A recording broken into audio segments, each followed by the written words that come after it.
I want to pray for this little girl here. Yeah.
Sweet smile, but I forget your name. Met you once, but I'm not to blame. Drink in hand, and it's a shame that I'm not better.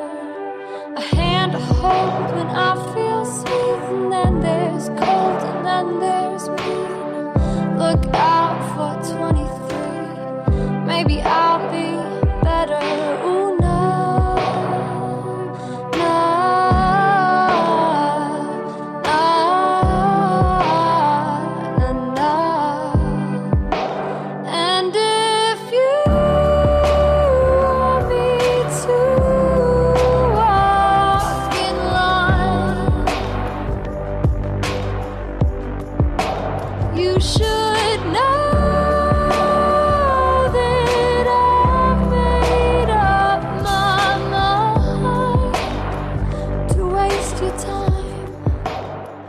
To this week's show, where we talk to another great entrepreneur, up-and-coming business, Disposables. That's right, you heard me, Disposables. Lauren, CEO of Disposables, is going to give us her story of their up-and-coming business, and I'll let you learn all about it. I met her just a couple weeks ago at the Canopy event up in Boulder.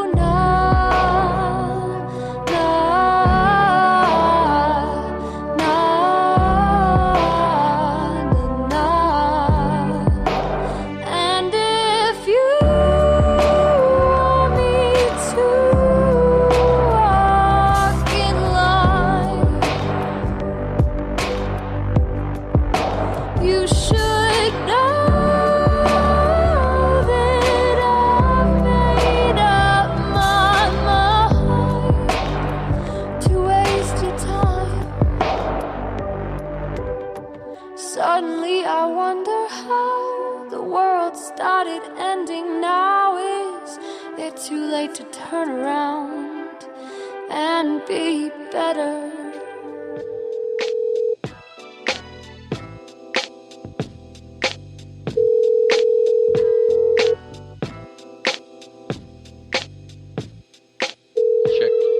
Check.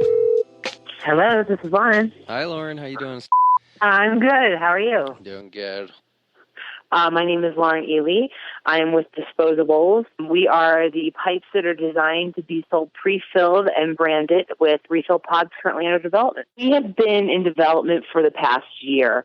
Essentially, I recently was able to develop my product and have it manufactured. So we've just done our prototype run. So currently we're seeking investment to get our refill pods developed and hit some dispensaries. And this was the one that was made out of ceramic, right? It was the ceramic pipe that had the cap on the top? Exactly. It's a child-proof cap on the end, and it's made out of ceramic. It's manufactured in West Virginia. Nice. And when you say disposable, is it meant to be used once and thrown out, that type of disposable? No, that's a great question. We actually actually the reason they're called disposables is our refill pods will be the disposable part. The pipes can be reused again and again, and because we have those branding abilities, we can use them they'd be excellent gifts as well as commemorative pieces for either your favorite strain or if you go to a wedding at some point. So the disposable part will be our refill pods. Nice. Who came up with this idea? Is this yours? It is. I mean, basically, I've had a lot of wonderful people join the team. The initial concept was a friend of mine and myself, and then it's come so far since that initial spark, though.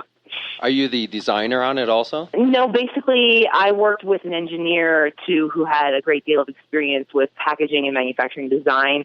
I hooked up with them. They did the design work, and then we sent them to the manufacturer. So I had some people with professional knowledge do it with me. I mean, we explored the concept together. Did you have to acquire a patent or any type of intellectual property rights? My lawyer is working on our patent right now. We're still under our grace period, but they will be filed soon. Cool. So this is going to be like a real product and all. Are you selling it from a store or just online? We were into dispensaries, and the thing is the public just is unaware of us, and we're a brand new product. No one's ever seen anything like it before. You know, we kind of look kind of strange. And the sales weren't there because the public didn't know who we were. So that's why I wanted to pull off the market, perhaps put some more money into advertising, telling our story, getting the word out there. At that point, maybe make some partnerships with a dispensary that serves the type of market we're looking for. And at that point, we'll be going into more of a partnership with a higher marketing clout behind us so the customers are aware of, what we do. It does have a unique design. I'm sure you have some photos up on Facebook or a website somewhere where we can take a look at. But just briefly, what is the concept behind the design? Did you go out looking for something that would fit the screw-on cap? Is that what came first? Or is there something else behind the design? That's a great question. Initially, our concept was, we just wanted to be able to sell the convenience of a pipe that was already preloaded. And so I initially looked the market to see what was out there already. And there are disposable pipes, there's also you can get some of the cheap Chinese glass that's just manufactured in bulk overseas. And none of those really served our purpose. So we wanted to hold a higher volume of cannabis because the problem we're addressing is cannabis consumption while you're on the go. We're looking to replace the apple core or the, heaven forbid, the aluminum can, which will give you old-timers, we're finding out. But, we've all had that dilemma where we go and we're not where we normally smoke with our beautiful $300 bong, which is not the experience you'll have with disposable. But we wanted something really perfect for on-the-go consumption when you're going to be visiting friends or seeing a show or out hiking or whatever. Nice. And I remember the design being very durable and being the ceramic. It didn't heat up. I got the chance to use it just last week at the Canopy event. It was very cool, and I think the ceramic had a lot to do with that. And it was also cool looking. Well, thank you. The ceramic was done for a couple of reasons. Number one, we're a female-owned company. We're very committed to staying as local as possible. So we wanted to keep jobs in Colorado and jobs most in the United States. So we found this company in West Virginia who will manufacture these for us. And we also realized that we want to hit the tourist market. For those people who are coming to Colorado for the cannabis tourism trade, a perfect solution for them. You can buy a pipe pre-filled, and then some of our refill pods even once they're developed. And then if they do want to dispose of the pipe itself before they cross state lines, we're environmentally neutral. So it's kind of like throwing away a rock. We're not going to be contributing to petroleum-based products in our landfills. And it does have an anonymous look to it because it doesn't look like a traditional piece of paraphernalia, so it could easily be thrown in the back of a trunk or somewhere else and not be noticed or easily discovered in that sense.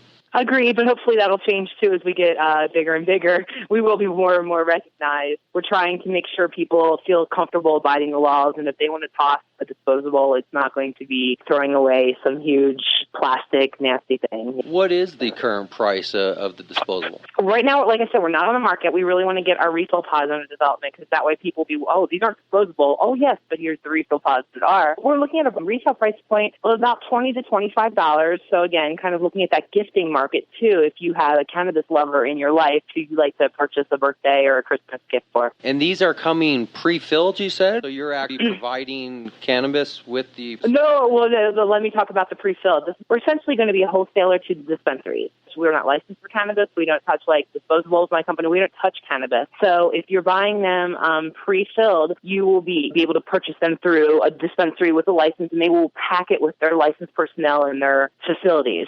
We're looking at, in terms of being able to order online, we've got the branding abilities. So if you're looking for maybe some branded pieces for your wedding, that's coming soon. And we're looking at kind of ordering them online since, without the cannabis, there is a ceramic piece. So if you're just a few months into this process and you haven't actually hit the market yet, what is the next 12 months projection with your marketing plan and money that you're anticipating on needing? Well, this is kind of, we're in a great deal of flux right now. We're talking to a couple different companies in terms of manufacturing.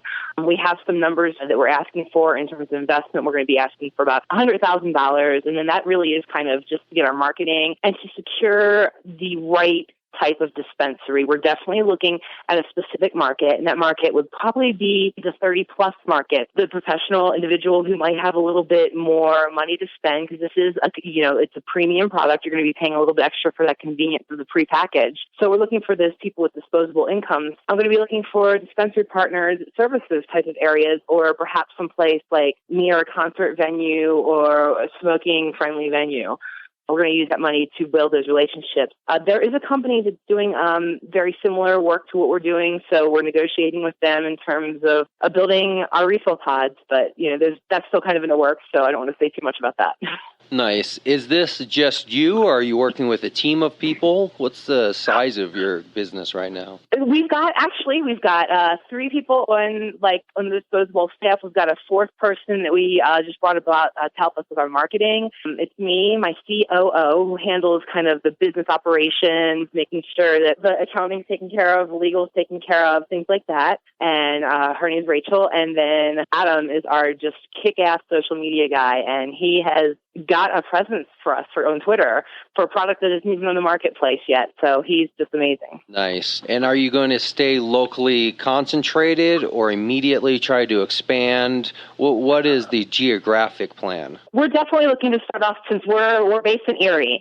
So I'm real close to Boulder. I'm real close to Denver. So absolutely we're looking to stay local and kind of get the bugs ironed out. We want to probably find a really good dispensary partner first, and then work with them to improve our procedures, find out any flaws in the plans, make sure everything's ironed out so we're just not only a good company for the consumers, but also, as a vendor. We want to make sure we're servicing the dispensary needs, too. So we want to stay local for that just because it's for convenience sake. Will you be using some of your marketing funds for the Cannabis Cup? Not this one coming up because, again, we don't grow flower, and we're so new, and it's kind of a big venue. Where we are going to be, however, for the 420 weekend is the Marijuana Investor Summit. We've got a table in their entrepreneur hallway. So if anyone is going to be there, we would love to talk to them. I'll have unloaded disposables there, and they can come grab a sample from me. So that's kind of our next big step. It's important to us to meet smart money because our business model is more Ben & Jerry's than Walmart. We want to make sure our investor is in line with our company ethics as well as our vision. Right, a little bit of social entrepreneurs. Absolutely. You mentioned the Investor Summit. Let's make sure if people do want to find you there, they know exactly where to find you. Do you have the details on the location and times? I know the summit itself runs the 20th through the 22nd. I believe it's at Crown Plaza, but the website is marijuanainvestorsummit.com. So check that out. There's going to be tons of great companies there, tons of highly influential individuals from the cannabis industry are speaking there. Even if you are not quite sure what your role is going to play, it's a great place to network. Very cool. And that's here in Denver, you said, right? Yes, Denver. Okay. Yep, a national conference, too. Very good. We will try to make it to that. If not, hopefully some other people will stop by and take a look at what you got. Are you coming from a business background? Is this something that's right up your alley of experience? No, I am not. Actually, my background is education. I taught science and I ran a library. So I've got some management skills running a library and school, but in terms of business, I kind of needed to hire where I was weak. My business partner has an MBA and she's got extensive background in human resources, and we've got some great mentorship going. One of the people in my board of directors, he started, up 4 businesses, and I'm dealing with, again, some private mentorship right now that we realize where we're weak, trying to make up for that. We'd love to have investors on board too, who can maybe give us a little bit of guidance as we grow. So what was the actual catalyst that took you from education to cannabis industry? Well, we had a great idea. And plus, what a great industry. I think it's when you have an opportunity that's presented like this and an idea, and you happen to be at the right place at the right time. And I think entrepreneurship just kind of suits my personality. You just got to pick up the ball and run with it. It's not like we have opportunities like this for a whole brand new industry, and you're in my particular backyard every day. So it was literally sitting with a couple friends, had an idea, and said, well, I guess I'll just give up my past career and start a new one. It was just that black and white? No. I had actually switched from teaching teachers. So I was doing some sort of educational training and sales with a company. And, it just wasn't really kind of making the ends meet. So I thought, oh, well, you know what? Maybe I'll kind of start like a little kind of small business on the side. This is how kind of naive I was going in and how much I've learned. I wanted something, like I said, kind of something fun. I have a passion for cannabis. I have a passion for social change. So this industry definitely wraps all of that together. And I'm thinking, hey, let's do kind of part-time, sell some extra money, have a vacation here and there. But every time we hit an obstacle in this journey, the only solution was to go bigger. The first obstacle we've already discussed about there not being a product on the market already that was going to suit our needs. So we had to design and develop our own product. We could have chosen to give it up, my team and I, at that point, or we can decide to go bigger. So we decided to go bigger. So this is your first business venture, but what is your past in cannabis? Are you a lifelong cannabis consumer? What is your experience from the cannabis industry? Well, I'm definitely a recreational consumer for many, many, many years. I did mention I taught science. I did a lot of research when I have a master's degree in biology. I did one of my thesis papers on the endocannabinoid system, and of course, really piqued my curiosity is why is this illegal? What's going on here? And just you ask questions, and you realize kind of all of these injustices being created, and they come to the surface just by examining this one issue. Did you feel obligated to have a discussion with your family and children, or was it just purely part of what was already in the environment where the transition was not awkward or required an explanation? You know what? Actually, my kids were at the perfect age for this, really. Since it became legal recreationally 2014, at that point, it was just, we decided I was just going to treat it just like alcohol, which someone coming from my generation, I'm a Gen X person, still there's things, oh my gosh, should I be doing this? Because we grew up under the reefer madness and all these things that I kind of tell myself from a logical standpoint, my kids right now are in elementary school and middle school, and they're just going to grow up as normalized as I can possibly make it. And fortunately for us, we're growing up in Colorado. I mean, they absolutely have to know about it because they're here. They're here right now. They're upstairs. They hear me have so many business meetings. They see people come in and we're discussing finances. But to anyone who might critique that negatively, I'll be like, you're witnessing my boys seeing someone build a business. You're seeing what hard work it is and what is involved in building a business. So it just happens that this business is cannabis. Absolutely. What are their ages? My oldest is about to turn 12 and the little one's 10. Very good. And what do you tell them about cannabis itself? Do you feel like there's a conversation that's needed at this point beyond the business aspect? I think there's conversations about anything. This is what I stress to my children. Is before you put anything in your body, find out what that anything is. Is it aspirin? Aspirin's a drug because I'm trying to combat that whole drugs are bad thing, the DARE programs that we grew up. Aspirin's a drug. Caffeine's a drug. Nicotine's a drug. Which of these drugs have what effect on your bodies? And are the positives outweighing the negatives. Because this isn't just about cannabis. This is about my kids are going to be exposed to methamphetamine. My kids are going to be exposed to who knows what. Well, and prescription drug use for sure once they hit high school. They need to be able to make proper informed decisions about any substances they are thinking about putting in their body. And I don't understand where the culture is keep it from the kids. Whoever thought that was going to be successful, it's just not. Right. I grew up in the same era. I remember taking the DARE programs. I'm on board. What's more important is they see work being done, productive work being done. So what is a typical day like with your work? I assume this is a 7-day-a-week venture, right? It is, and actually one of the reasons we need capital is it's becoming so. Definitely, we've all been putting in our time. I'm unpaid. My people are unpaid. But it's becoming to the point where we can't be unpaid anymore because it's taking more and more and more time from our other duties. I'm a single mom, so I'm fortunate enough to have a lot of help, but I'm also driving an Uber cab. So thank you, Uber, it's just such a great opportunity to make money when you have time. So I think that's really good synergy. But again, it'd be nicer and more convenient for the business if I can devote 24/7 to. There's no shame at all in Uber cab. We share that together as a common experience. I also do Uber because it helps make ends meet. I also do other part-time jobs that have nothing to do with cannabis, that have nothing to do with media production. But that's the reality of the world we live in, is the things we want to do don't necessarily pay right away. Exactly. There's no shame at all with being an Uber driver. Matter of fact, I would say being an Uber driver is a step up from being a taxi driver. Actually, this day and age, I look at it as a step up from teaching because, you were asking about teaching. I didn't want to get too political, but it's not the profession it was when I entered about 15 years ago. There's many people who I used to teach with who are very unhappy. So the way I look at this is I'm actually more content and happy driving an Uber cab than I was the last couple of years in the classroom due to the pressures that are being put on educators these days. I spend a lot of time in my car. I do a lot of driving. Uber, it's not great pay, but it's not that bad, and it's a way to let people be flexible so you can pursue other ventures like what I'm doing with my show, what you're doing with your company. Without these type of jobs, I don't know if this would really be possible because we might both be stuck in a 9-to-5 career due to lack of alternatives and flexibility in work. So you're definitely showing an example of what needs to be done to start a business. I mean, that entrepreneurs have to do everything they can to move their businesses forward. Do you yourself as an entrepreneur? Is that how you see yourself? I do. I'm getting there.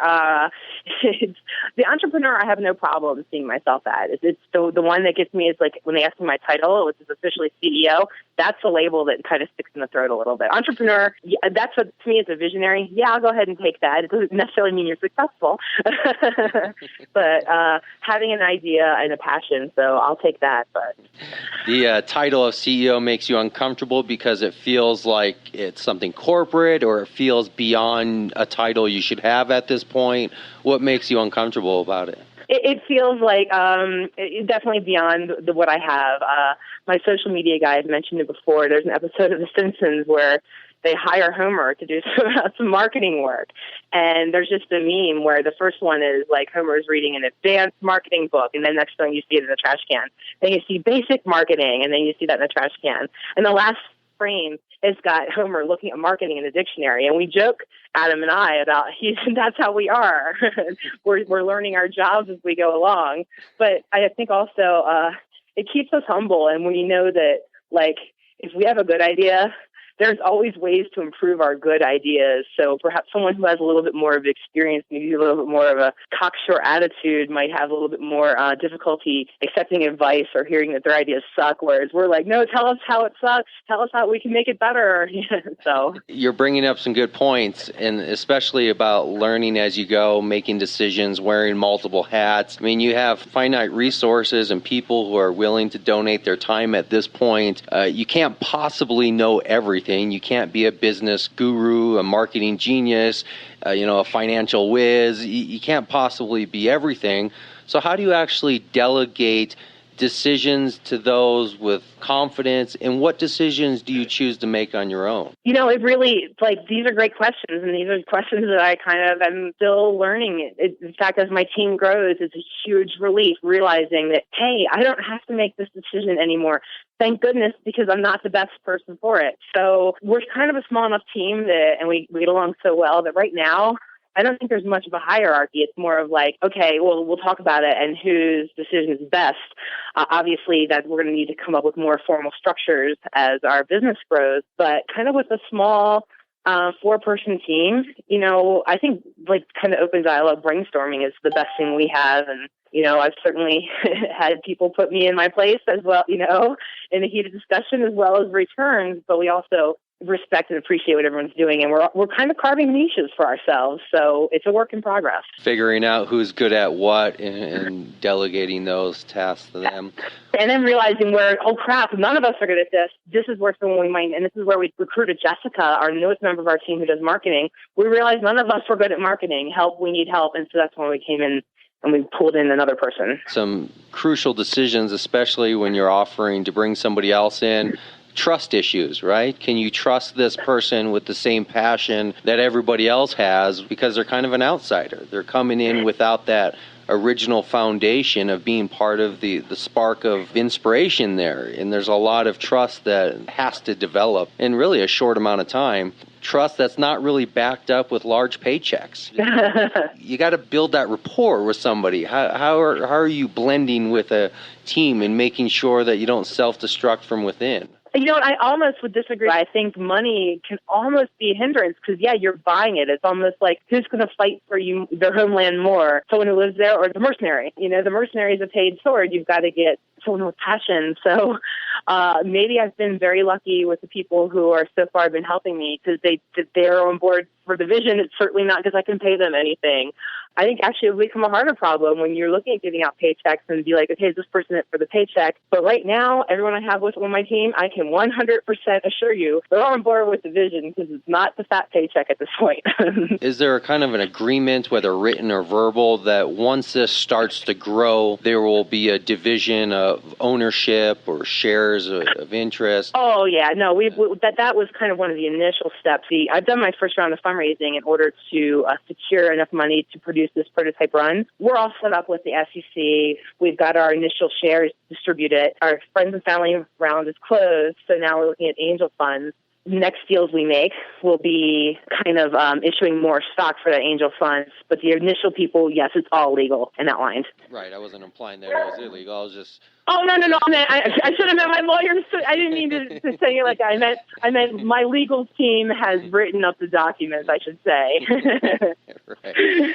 Although I do talk to a lot of people that are doing things, off the books. It's just the nature of the industry. As it grows, there's a lot of businesses that are trying to grow within this industry that, don't have the resources or haven't found the right avenue to make a legal, legitimate business yet. But it's growing and things are changing. And what you're proposing of basically having a ready-to-go paraphernalia device, this could be pushing more lines of the envelope. What will the pushback be from the community? How will people respond to it, those inside and outside the industry? So these are all challenges that will be very interesting to follow, over the course of months and see how they develop and change and adapt and everything else. I mean, it is like quicksand, this industry. Every time people think they've got something figured out, they're going to throw a new wall and a new adjustment. So, you've got to be pretty nimble and ready to adjust at the slightest provocation because you don't know what the next change is going to bring. Do you feel like you need to secure this product on its own before expanding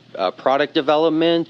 Or are you looking at this from a company standpoint where you might actually need to have a few products in development just in case this specific one doesn't quite grab the traction that you anticipated?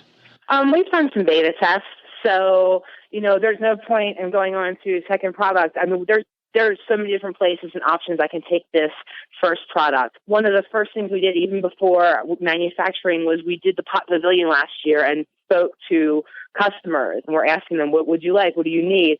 I think this first product is going to be the foundation that we build upon and go out from there. Basically, we got some great feedback. Like, number one, I absolutely know, not that we were not planning this anyway. But the refill pods have to be as environmentally friendly as possible, since our business model is Keurig, and we see that the person who invented Keurig having all the regrets right now for the landfill issue. So, that if we can solve that problem, and that's why I need that money, I think this is going to be our foundational product, and that point will spin out from there. It's expected that refill will be disposed of, right? That's the right. whole point of it. So there will be some type of trash buildup somewhere. Right, but we're looking to either mitigate that by, just like kind of drinking a soda bottle and throwing it in the recycling. Something minimal packaging, something very clearly recyclable. Some of the things engineers and I are talking about, I don't know if they're going to be successful, but that's first and foremost on our mind developing these. Minimal environmental impact. Right. I mean, I feel the same way when I have to go to a dispensary and they make you carry the bags out with you because everything has to be in some type of locking bag, and they sell you that cheap Ziploc bag, and then you end up just throwing it out. I buy these little CO2 cartridges, and then at the end of it, I'm like, oh, now it's just waste, something you got to throw out. I think more people are very conscious of that, so I applaud you for trying to work that in up front to your company. Maybe some type of something you can just smoke once it's done, right? Something that's made out of cannabis. We had actually talked about like pressed hemp pipe. Wouldn't that be cool? But yeah, we need to launch something to say the concept is valid, and then we can ask for big money to develop that. But like I said, some of the ideas that we're tossing around with the people I've been speaking to about these engineering challenges, they're pretty cool. We just need to see if they're working because they're kind of baby ideas right now. How do you get engineering advice? Do you find these people online? Do you put a Craigslist ad up? How do you find engineers? Well, actually, the first engineer, he was working with a glass company I called up, and they referred him, so it was referrals. Now, however, I've gotten to the point where I've been networking like crazy because I'm discovering more and more how crucial that is, CEO role. In fact, it might even be kind of your number one job because you are going to have all these needs, and you need to have people you can trust, like you mentioned, to fulfill these needs as your business grows. Some of the people I'm talking to right now, I've actually met through cannabis events, and that's going to be kind of my go-to source when I need people who's showing up at these events. I saw you at the Canopy Boulder one. It's not just about making money. It's about how do you make an ethical industry. So I want people on board with this as well who come and want to build a good industry as well. Those will be good people. You can start out with at least one or two steps towards trust right there. Right. And one of the great things about this industry is that people are interested in multiple bottom lines, whereas many industries, it's just about the money and the profit. I think in this industry, maybe not exclusively, but definitely in this industry, people are willing to look at a business model and say, what are our goals here besides profit? Obviously, profit is a goal, but what else are we going for? So I think this is the perfect industry to really set an example for other industries of how to rearrange your business model and take that social entrepreneur outlook on things and realize that there are multiple bottom lines that exist. And that's not just for a company, but for society at large. I agree. I think the society we've built with, if you're just looking at 100% pure bottom line capitalism, it's not working. It's screwing our country. And I've got kids, and I don't want them to grow up where they have to be worried about finding a decent job because the economy is shattered. And that's going to be what happens unless all of the industries start taking this, okay, what other bottom lines do we have? Well, this is what you're building, assumably, to pass off to them, right? This would be your legacy to give them one day something that was built into a full business that supports multiple families for many years to come.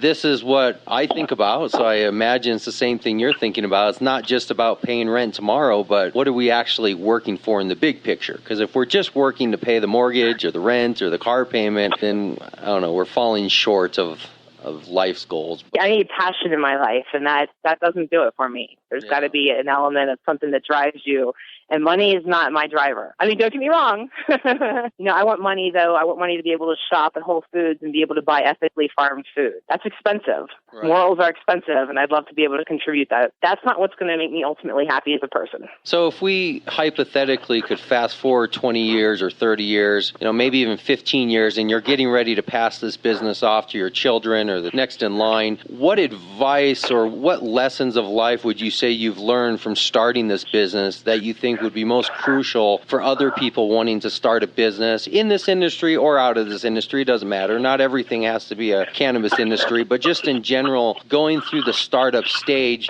have you already identified one or two things that would just be absolute lessons an individual should take away? Yeah, absolutely. Everyone tells you it's going to be much harder than you expect. Believe them.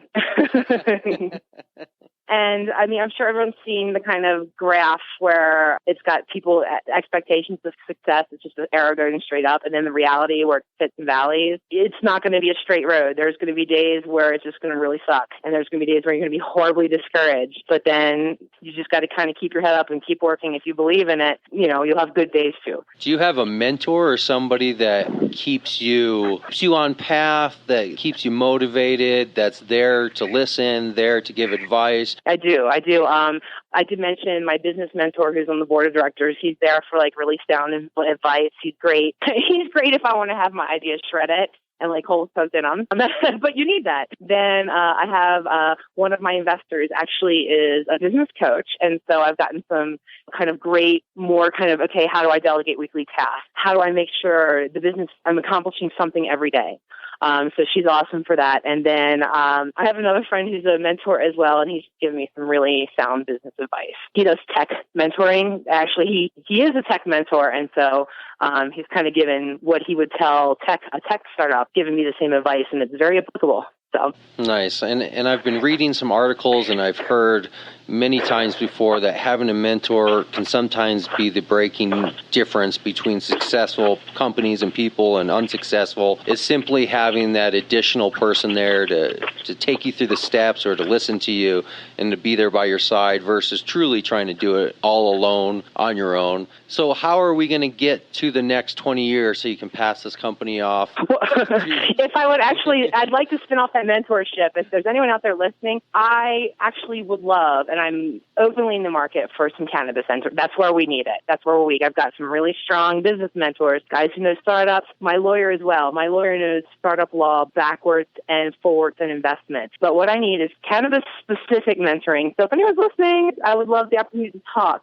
And so if we're going 20 years, so business, one of the good things that we offer is, unlike a company actually directly touching cannabis, is I can cross state lines because we don't actively touch cannabis. In 20 years, I want to be the number one go-to solution for smoking flower while you're on the go. Like people say, you know, when I say K-Cup, you know what it means. There's different competitors, but if I say K-Cup, you can envision anyone. I want disposables to be refill pods, any of my competitors to come after. I want disposables to kind of be like, you know, the Q-tip, the cotton swab, or the Kleenex. We want to brand it so everyone knows pod-type cannabis consumption. They're going to call them disposables from now on. That's a great vision, just as any other. And I agree with you on that. Most of us are unable to distinguish brand name from product description, like you're saying Xerox, Kleenex, and so forth. So that's definitely a good goal. What about personally? Where would you like to see yourself, 20-some years from this? I want to be Roger Sterling. I want to make sure I'm on with the company. Are you familiar with Mad Men? You're laughing, so hopefully you are. I'll have my white hair. I'll have my corner office, and I'll be responsible for the image of the company. And I say Roger Sterling. I should say Ben Cohen. I will be Ben Cohen and be able to travel and talk about social issues and how my company is supporting the betterment of society while I have a big expense account and keep relationships with the old guard going. That's my vision. Well, I like that vision. That sounds like a pretty cool vision. Hey, is there anything that I haven't asked you that you were wanting to talk about? No, I mean, you had some great questions. I think you picked my brain rather clean. Very good. Do you have an exact website or something at this point that you want to give people? Absolutely. Okay. Absolutely. Like I said, our social media guru, he's on the ball.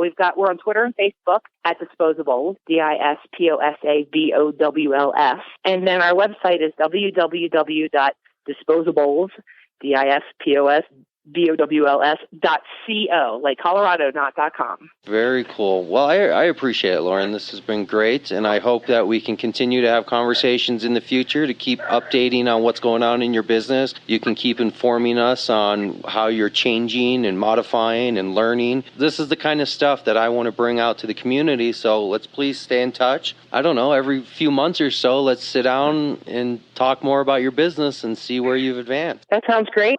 I can't wait to hear some of your back episodes where I hear some other entrepreneur stories. What a valuable service for those of us starting up. There's something for everybody on previous shows.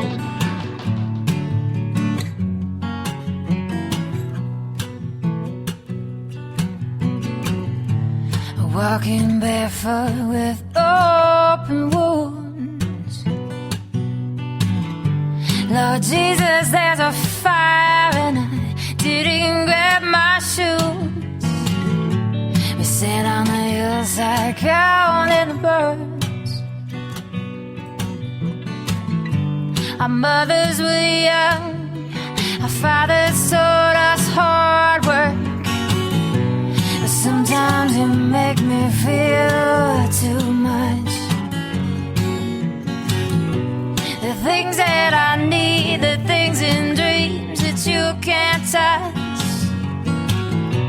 Whatever this race is, darling, I'm not fast enough. And I'm still stranded trying to catch up. And I'm still stranded trying to catch up.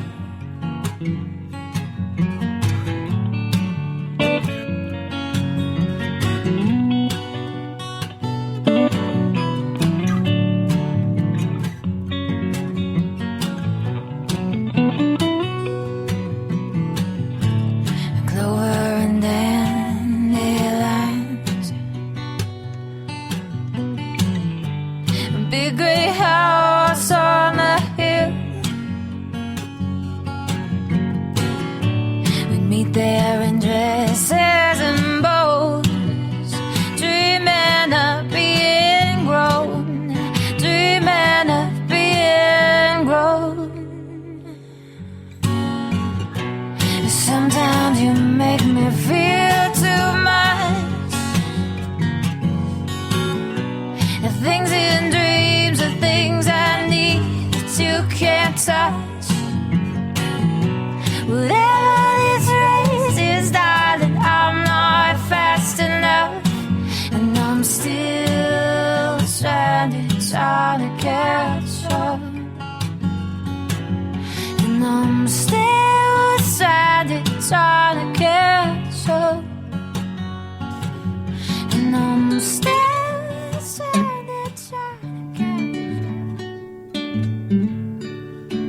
like a bird that's lost its mate in flight. I'm so alone, I'm losing night. Like a piece of driftwood on the sea. May you never be alone like me.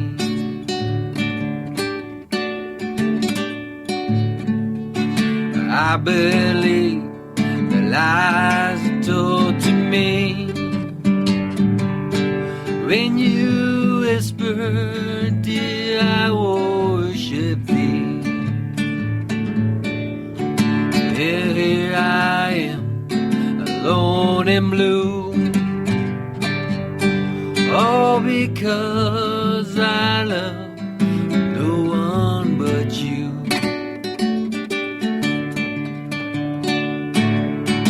I gave up my friends, I left my home.